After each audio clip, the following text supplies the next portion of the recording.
Madame Nadia Fanton, consul général de France à Istanbul, Monsieur le conseiller municipal de Kadıköy, Monsieur Jérémy Mercier, délégué général de l'Association française pour les Nations Unies, Monsieur Youssef Alagua, directeur du campus Méditerranée Moyen-Orient de Sciences Po, Mesdames et Messieurs les chefs d'établissement, Mesdames et Messieurs les représentants de l'Association des parents d'élèves, chers conseillères et conseillers, chers membres de l'état-major, chers participantes et participants, et chers invités.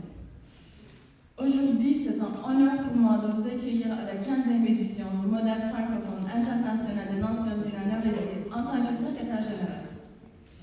C'est au mois d'avril que les préparatifs de cette conférence ont commencé avec vigueur. Dès le premier jour, j'ai compris que mon rôle était très personnel et allait influencer l'ambiance de toute l'équipe. Je n'ai pas les prétentions d'avoir tout fait parfaitement. Ce que je fais, je le fais avec conviction. Et c'est cela qui donne du sens à tout ce que nous avons entrepris. La MFI 2025 est l'occasion de célébrer la 15e édition de cette conférence, avec une participation record de 650 personnes en provenance de 10 pays répartis sur 3 continents. C'est une fierté pour celles et ceux qui ont contribué à faire vivre ce rendez-vous année après année. Mais si nous nous tournons en arrière, c'est bien le présent qui nous importe. Et notre objectif est de transmettre la passion du débat d'idées et de la diplomatie à tous les participants, en regardant vers l'avenir, en pérennisant ces bels événements. C'est d'ailleurs le thème de cette année, au-delà des frontières, la jeunesse comme architecte d'une image géopolitique. En tant qu'équipe organisatrice, nous aspirons à agir dans le sens de ce thème, dans le sens d'une jeunesse actrice du monde d'aujourd'hui et de ses enjeux. L'échange culturel est au cœur de notre conférence. Non seulement grâce aux visites touristiques de notre équipe culturelle, mais également à l'aide des publications de notre équipe de presse. Le dialogue est pour nous un élément central pour lequel nos chefs de délégués et notre responsable informatique on œuvre avec une attention toute particulière pour que les échanges et les débats soient productifs. Nous mettons un point d'honneur à perpétuer notre tradition d'hospitalité à l'aide de nos responsables de la logistique et de l'hébergement, aussi par l'action de nos chefs de RESPO, qui guide les pas de nos participants les plus jeunes qui assureront les futures éditions. La prise de conscience est également assurée avec l'appui de notre présidente de l'Assemblée générale qui ont formé nos états-majors et l'engagement précieux de nos coordinatrices de cours qui a permis pour la première fois d'ouvrir deux cours suivant des procédures différentes.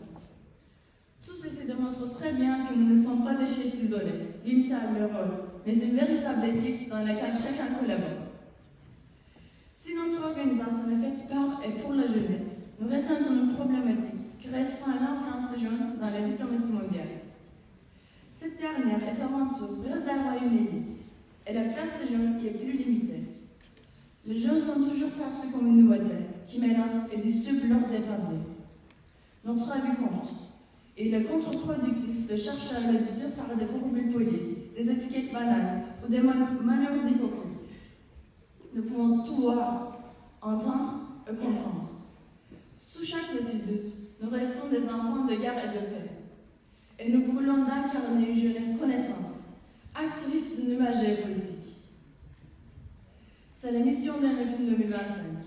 Pour l'atteindre, il nous fallait des ajustements, des innovations, des idées. Heureusement, il nous reste très peu de temps pour la réaliser.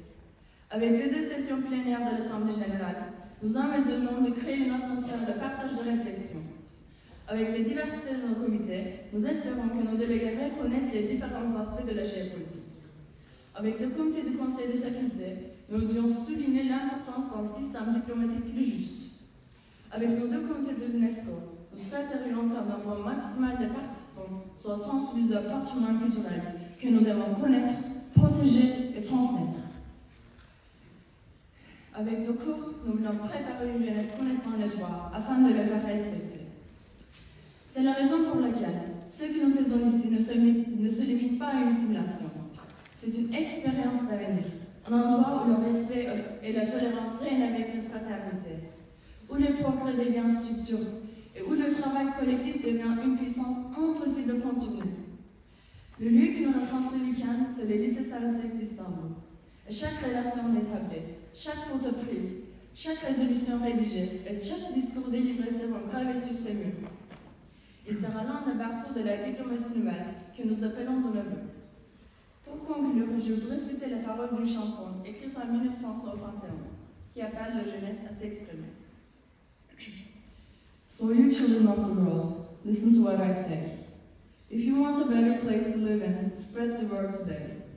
Show the world that love is still alive, you must be brave, or your children of today are children of the grave.